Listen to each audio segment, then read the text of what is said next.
He was a master teacher. And there is no greater loss to a community than the loss of a master teacher.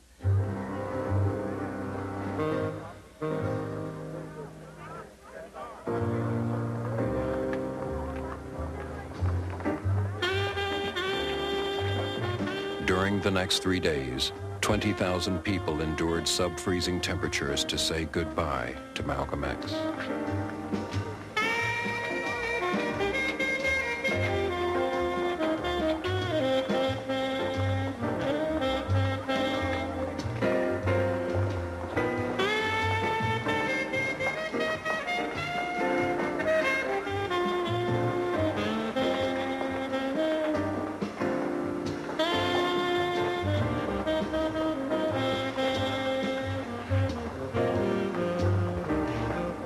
When the funeral was over and Malcolm was stripped of his Western clothes, and then the Muslims came and dressed him for a proper Muslim burial, they had a service.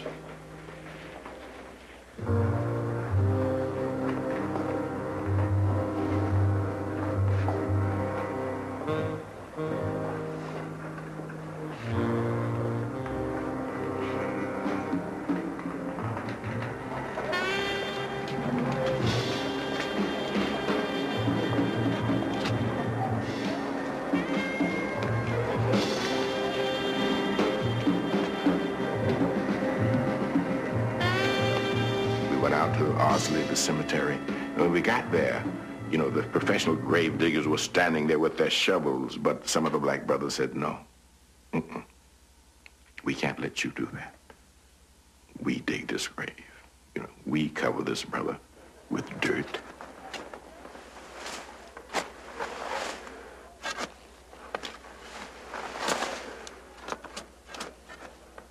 And it was a moving moment.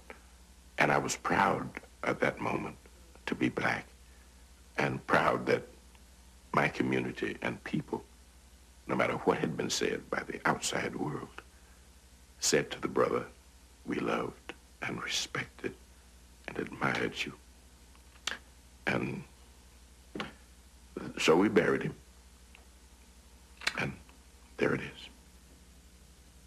I woke up this morning when the man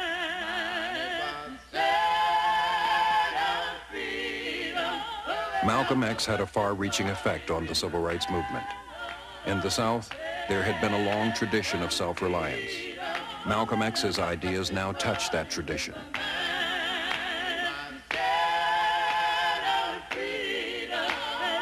In 1965, the Student Nonviolent Coordinating Committee launched new strategies to challenge white control of Southern politics. Our direction was clear, a heavy emphasis on nationalism. Strong as Malcolm had it, as strong as we could get it. Carmichael and other SNCC members began a voter drive in Lowndes County, Alabama, known as Bloody Lowndes for its violence against blacks. Although 80% of the population was black, there were no black elected officials. Economically dependent on white plantation owners, many were afraid to join civil rights efforts, and none had been allowed to register to vote until early 1965. Now in this country it says majority rules. We are 80% of the majority in this, we are 80% in this county, and we have the right to rule this county. We have the right to rule this county, and we're going to rule it. I don't care how poor we are and how black we are, we're going to govern this county. Stokely Carmichael and Colton Cox and others who got together and told us, according to the Alabama law, if we didn't like what the Democratic Party was doing in our county or the Republican Party, we could form our own political organization, and it could become a political party.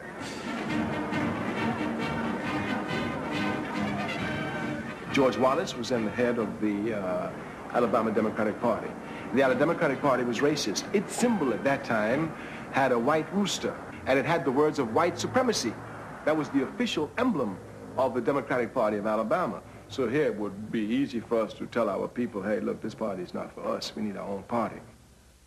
The new political party was named the Lowndes County Freedom Organization, but it became better known by the symbol it chose, a Black Panther. And then when we chose that symbol as a Black Panther, then many of the people in our county started saying we were violent during that time. You know, now you got a violent group in Lowndes County who is turning out who's going to start killing white folks. But it wasn't that. It was a political, just a symbol to our organization that we was here to stay and we were going to do whatever needed to be done to survive. Everybody was excited because they said, well, they have the rooster, which represents the Democratic Party, the elephant, which represents the Republican Party. Why can't we have a black cat to represent us? Everybody knows how a cat looked, and we were excited because we knew that if a person couldn't read and write, they sure knew the difference between a cat, an elephant, and a rooster.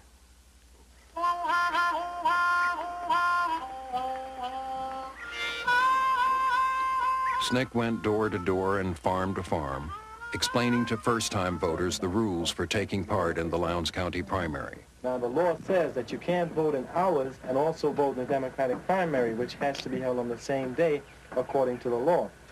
So that what we'll have to do is vote on one and not the other.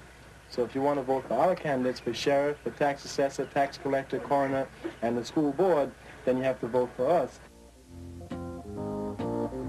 On May 3rd, 1966, Lowndes County blacks voted for the first time since the end of Reconstruction. Some voted as Democrats in the Hayneville courthouse. Several blocks away, the Lowndes County Freedom Organization held its primary on the grounds of the First Baptist Church.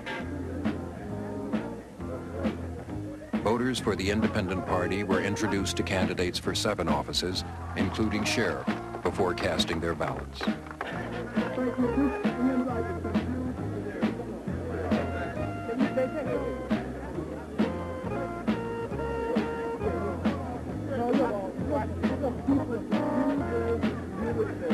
Even with the ever-present threat of violence, 900 black voters showed up that day to vote for the Panther.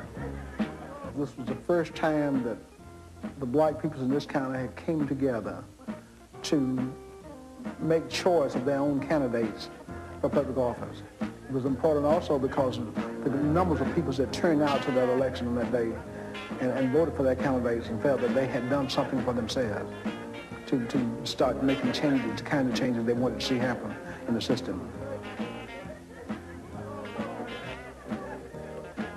11 days later, Stokely Carmichael, representing the new militancy within SNCC, defeated John Lewis as national chairman. If you took a clear look at John Lewis, he looked more like a young Martin Luther King Jr. than anything else. It was almost like a coup. People were saying that we need someone who would stand up to Lyndon Johnson. We need someone who would stand up to Martin Luther King Jr. It was clear that he'd been alienated from the SNCC staff. So the vote against him represented that. But more importantly, it represented the clear insight of the SNCC organizers that understood that the question of morality upon which King's organization depended to bring about changes in the community were not possible. The SNCC people had seen raw terror, and they understood properly that this raw terror had nothing to do with morality, but had to do clearly with power. It had been almost a year since Congress passed the Voting Rights Act, but white resistance remained strong. In Mississippi alone, more than 300,000 blacks were not registered to vote. James Meredith, the first black person to enroll at the University of Mississippi, was determined to change all that. On June 5th, 1966, Meredith left Memphis, Tennessee, prepared to walk 220 miles to Jackson, Mississippi. He called it a march against fear. To point up and challenge, if necessary, this all-pervasive and overriding fear that's so much a part of the day-to-day life of the Negro in this country, and especially in Mississippi. On the second day of his march, James Meredith was shot from ambush. We, as you know, have been greatly concerned about the shooting of James Meredith. We have expressed that. Leaders of major civil rights organizations rushed to Memphis, Tennessee, where James Meredith was hospitalized. They vowed to continue the march for him. And something needs to be done to make it clear that we are not going to be stopped, we're not going to be intimidated. From the start, there was conflict. If we are going to be free, we will have to suffer for that freedom. We will have to sacrifice for it. That I'm not going to beg the white man for anything that I deserve. I'm going to take it.